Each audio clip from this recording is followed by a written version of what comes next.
Today, why hustle culture is for chumps, not for badass champions. Michael McLean, brassballsvideos.com.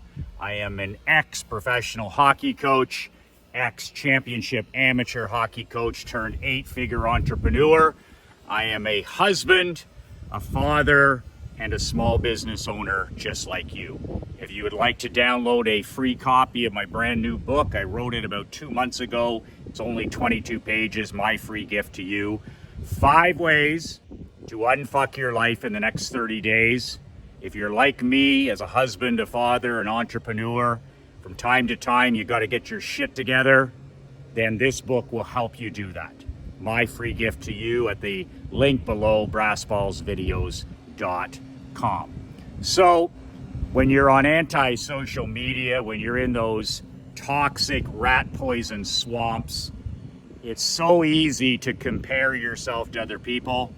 My grandmother, who lived to 96, always said, Michael, the secret to being unhappy is to compare yourself to other people. We were over there one Sunday afternoon, the only 2 hours in an entire week that my grandfather would take off from his 14-hour days running his general store.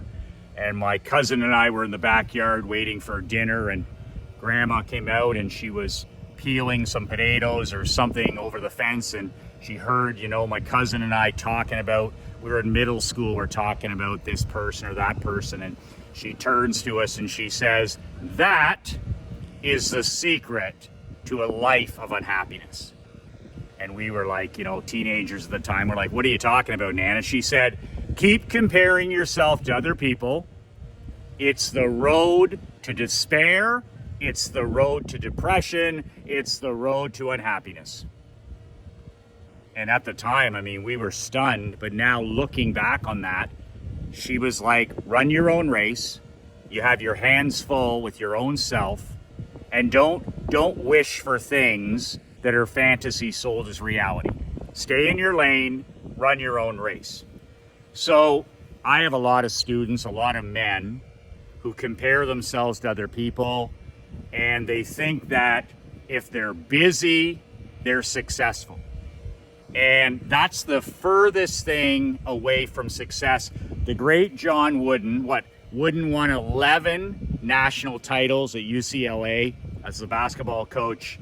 And one of the quotes in John Wooden's pyramid was, "Don't mistake activity for achievement." Don't mistake activity for achievement. That's a writer downer. And being busy, to the normies, to the snowflakes, to the cupcakes, "Oh, you're so busy, you're on your phone all the time, you're working weekends. Oh, you had 7 Zoom calls today. Oh, you must be successful because you're busy." It's all pro wrestling to me. As soon as I see a person on their phone at the kitchen table, on their phone in the movie theater, on their phone at the ballpark, on their phone, putting on the show, my dad always has a saying for those people, 10-cent millionaires. You see them on anti-social media now with the vacation and with the truck and with the, they lost weight and their house on the lake and all this other stuff. And it's all fantasy sold as reality, right? It's all show off pro wrestling. None of it's real. None of it's real. It's all fake. And all of a sudden, entrepreneurs and business owners like us, especially men, we're like, man, we gotta hustle more. We gotta work longer hours. Hustle culture is where it's at. I remember when I was in my 20s and 30s, and even in my teenage years, I was impressed by men and women that had money or appeared to have money. The new SUV, the lake house, the pool, the vacation, the nice clothes, you name it. But now that I'm in my 50s, I'm impressed by one type of entrepreneur. The entrepreneur that has time. Time. When I see a person who's not part of hustle culture, when I see a person that comes over and watches their son or daughter, their grandkids, they're totally present, There's no phone, there's no texting, there's no email. They've got both feet in today. I'm like, there is one wealthy gal, there is one wealthy dude. So I'm not fooled by the anti-social media. I'm not fooled by the 10-cent millionaires that my dad used to talk about. We used to say to my dad, we'd be driving, we'd be in the back seat, and I'd say, oh, Dad, look at that house, or look at that truck, or look at that, where they're living. And my dad would always make a point. He'd say, son, 10-cent millionaire, 10-cent millionaire. He did not make fun or criticize real entrepreneurs, real people that had earned money. But when people were putting on a show, the pro wrestling, he called it out. He said, they don't have a pot to piss in or a window to throw it out. It's all pro wrestling, son. It's all fake. None of it's real. So the same thing applies with hustle culture, right? Like, oh, I'm putting in 60-hour weeks.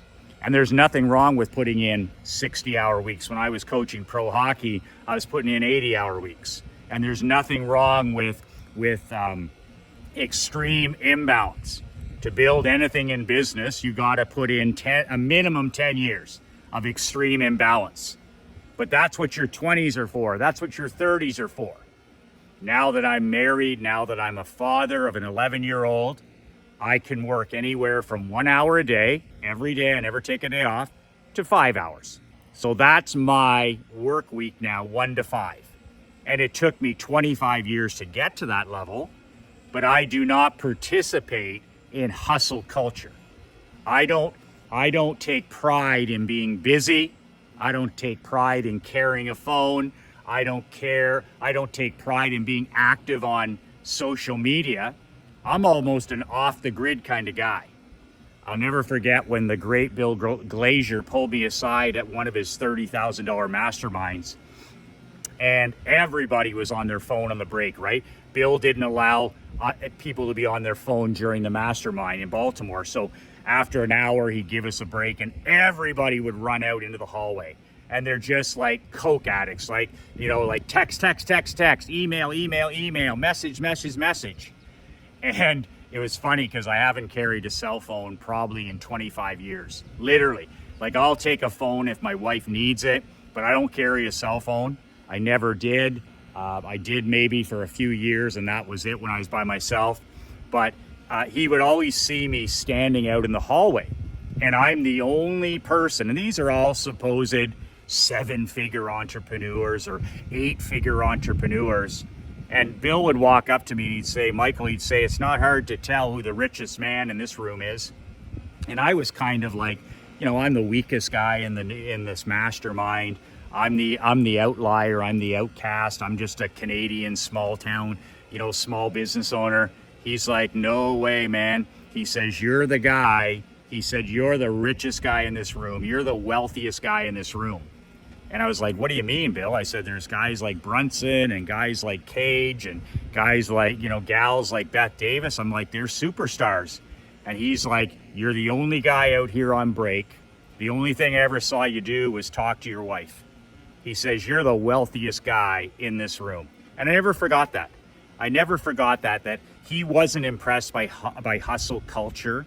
He wasn't impressed by busyness. He was just like, man, he said, how calm you are, how you move. He said, how you think. He said, you're the richest guy in this room. So make sure you're not pulled into that hustle culture where, on a Sunday afternoon you're working, or you're on 7 Zoom calls, or your calendar is book solid. I'll never forget that video on YouTube where they got Warren Buffett, only the 5th richest man in the world, to pull out his print day timer for the month. This is the 5th richest man in the world. And they show his day timer for the whole month, one of those leather pocket things. And he's like, there was one thing in it, a dentist appointment. And they're like, where's the meetings? Where's the Zoom calls? Where's the travel? Where's the flights? And Warren Buffett is like, I don't do any of it.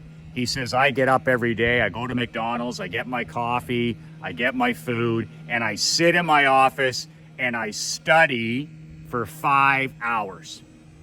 And I was just blown away. I sit there and I study for 5, 6, 7 hours. And then they talk to the receptionist in his office, and she's like, no, there's no calls coming in. Nobody's dropping in. There's no Zoom calls. There's none of it. Mr. Buffett's just in there studying high performance, studying the market, studying the niches. And he literally sat in there that day and studied for 5 or 6 hours uninterrupted. Hustle culture? I don't think so. Nick Saban coaching football, hustle culture? Nope. Didn't email, didn't text, didn't do anything. The greatest college football coach in history, he's just using email now in retirement. Are you kidding me? I tell people I don't carry a cell phone and they're just stunned, right? Just stunned. So I'm impressed by people that have time. If you own the first hour of your day for prayer, for meditation, for walking, for reading, I'm impressed by you. If you own the first 2 hours of your day for, writing, for meditation, time with your children, your grandchildren, reading, writing, I'm impressed by you. I'm impressed by the husband or the wife at the pool party or the reunion in the summer on a Saturday or a Sunday, no phone in sight. They're where their feet are. They're where their feet are. Both feet in today. They're talking, they're listening. I'm impressed by them. My dad never carried a cell phone. My mom never carried a cell phone. Whenever we're together, we're mentally present. Every second is a blessing now at age 90 plus. But when I'm out, when I start my day on my knees, giving thanks to my Creator, when I drink those 2 glasses of filtered water, when I walk outside and see the deer and see the squirrels and the eagles and the whatever, and I walk in nature for 70 minutes, and then I come home and enjoy a piping hot cup of coffee and read a real book, and then I sit down and I shoot a video for you, my brother, and I'm just like, I'm the luckiest man on earth. I get to read. I get to walk. I get to write. I get to serve you. That to me is my hustle culture. I'm not impressed by Lamborghinis and fake this and fake that. I don't live the pro, what you see behind here is 20 to 30 years of relentless work so that now I don't have to. So that I now can work an hour a day or 5 hours a day. My wife Krista says, well, today we're going to take Emery to camp. I work 1 hour. And then there's days in Naples in the winter where she's like, work away, serve your brothers. But as far as the hustle culture, we want no part of it. Like, we get to raise our daughter one time. I get to be married to my queen one time. I get to be with my parents, in their 90s, like everything. Hustle culture, my ass. So just think to yourself, if you're busy, what can you stop? What can you start saying no to?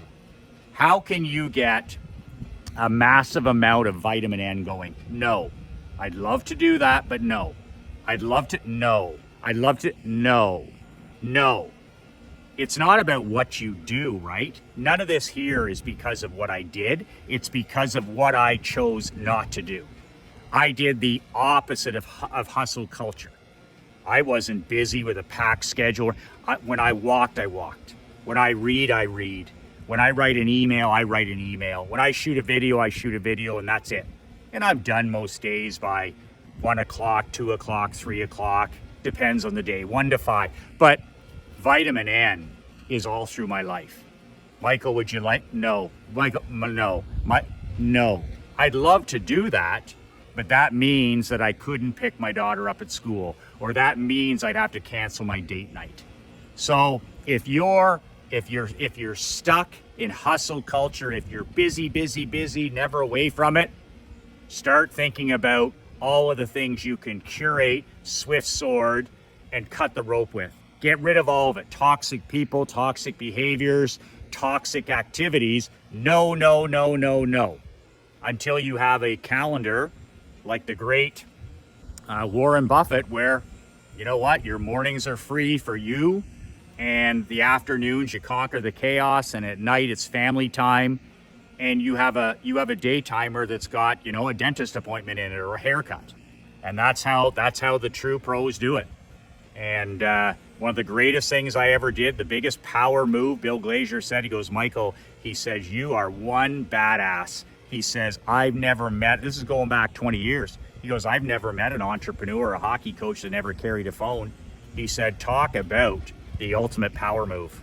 And I said, well, I'm not Pavlov's dogs. I don't jump through hoops. I don't run to bells. I don't fetch. And he said, man, ultimate power, vitamin N.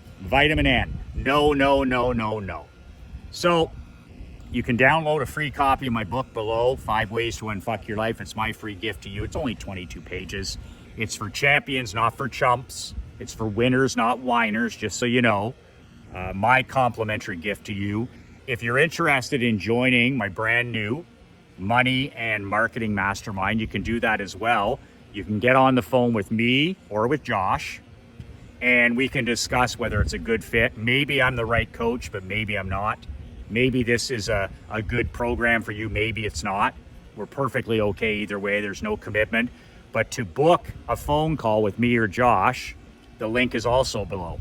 Badassbrotherhood.com. That's badassbrotherhood.com. Just get a call on the calendar with myself or Josh. We'll get on the phone. And if it works out, great. If it doesn't, that's perfectly okay. I look forward to talking with you. That's if you're interested in applying for my brand new money and marketing mastermind. Remember, when you get home tonight, hug your queen, hug your children, hug your grandchildren. Tell them how much you love them and how much they mean to you. You'll feel better, they'll feel better, and the world will be a little better place. And you will have acted like a badass king. Make people feel better than they normally do. Leave things better than you found them. See people better than they even see themselves. That's how a king operates. Do that every day inside your own walls. 2 words that change my life, 2 words that'll change yours. Be relentless.